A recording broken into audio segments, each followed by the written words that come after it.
الحمد لله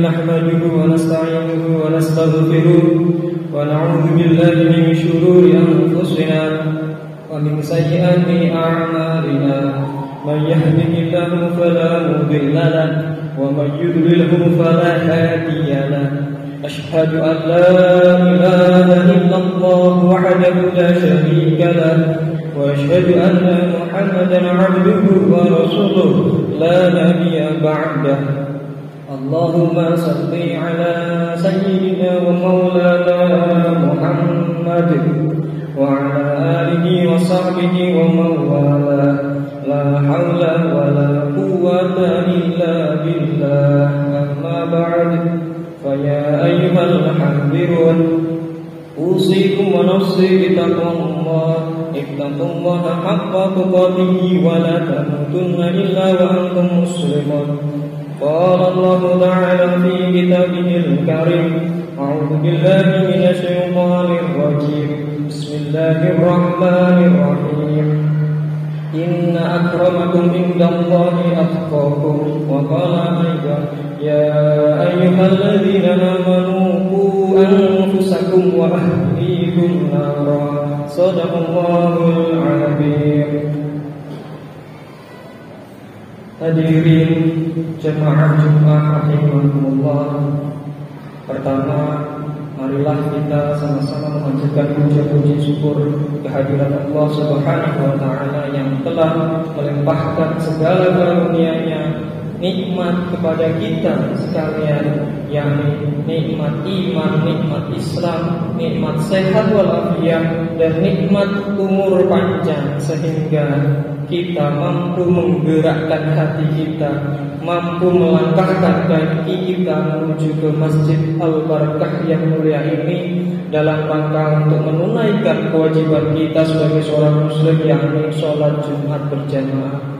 Semoga amalan kita di hari ini, baik yang wajib maupun yang sunnah, senantiasa diterima oleh Allah Subhanahu wa taala dan Allah memberikan ridhonya kepada kita sekalian. Amin. Salawat serta salam semoga tetap tercurah ke haribaan Nabi besar Muhammad sallallahu alaihi wasallam, yang dengan wasilah salawatnya, yang dengan lantunan salawat yang kita ucapkan setiap hari menjadi wasilah bagi kita untuk diakui menjadi umatnya Nabi Muhammad di yaumil qiyamah nanti dan mendapatkan syafaat. Amin ya rabbal alamin. Hadirin jemaah Jumat rahimakumullah.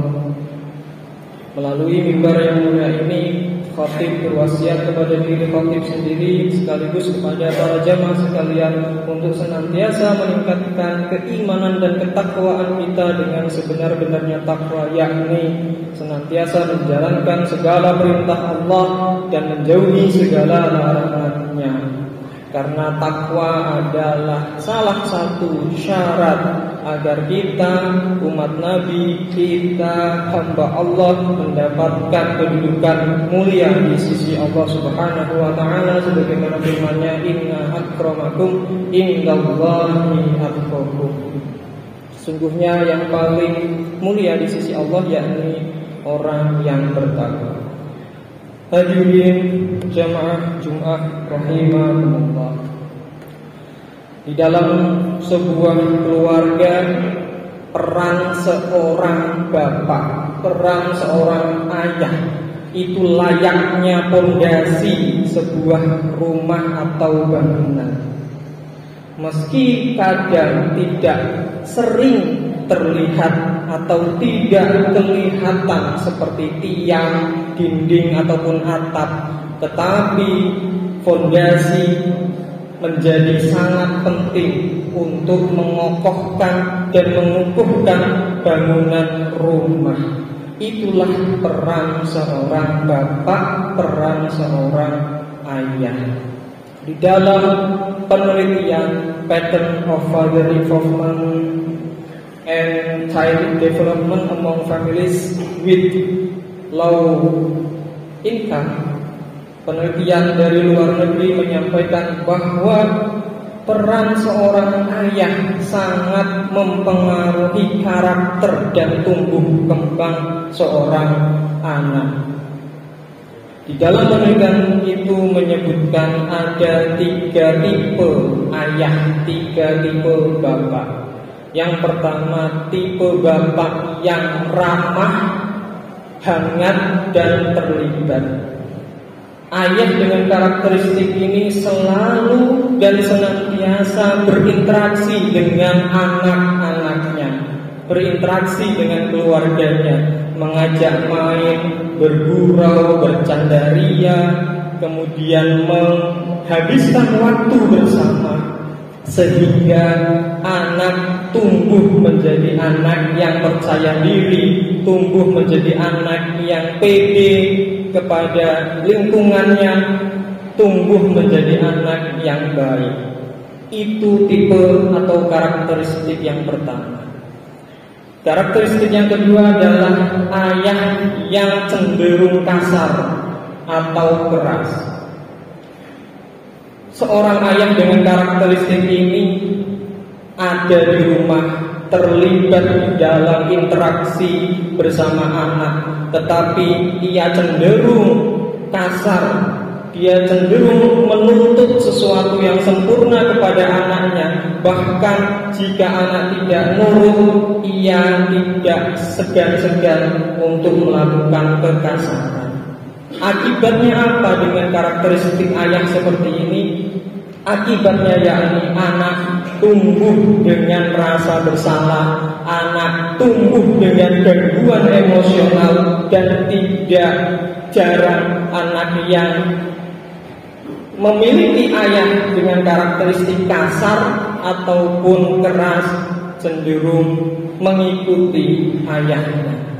Hadirin jamaah rahimakumullah. Karakteristik ayah yang ketiga yakni ayah yang jarang terlibat di dalam keluarga dan di dalam pengasuhan.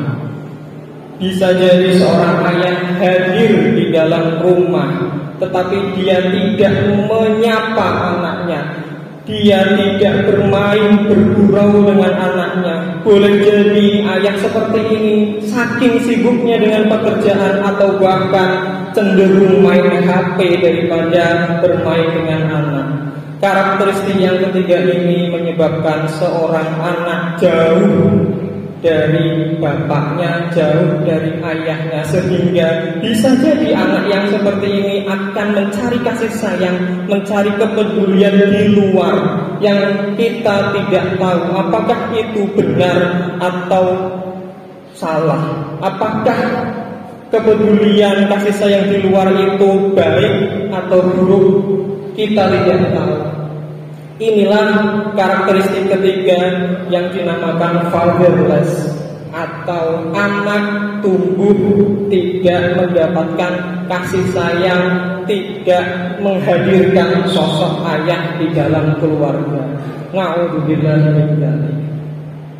Di Indonesia ini hadirin jemaah rahimahumullah, fenomena fatherless sangat memprihatinkan karena dari data tahun 2025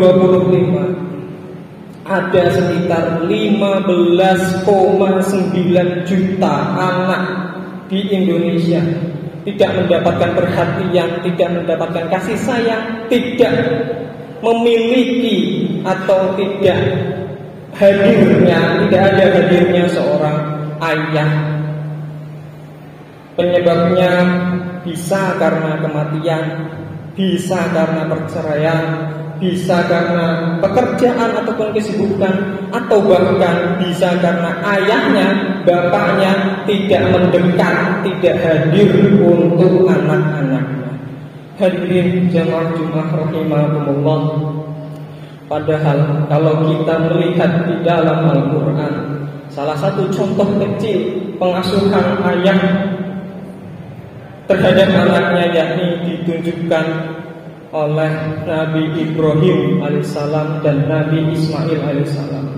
Ketika Nabi Ibrahim mendapatkan mimpi, mendapatkan petunjuk dan perintah dari Allah Subhanahu wa taala untuk menyembelih anaknya, Ia berkata kepada anaknya Nabi Ismail, "Wahai anakku, sesungguhnya aku bermimpi menyembelihmu.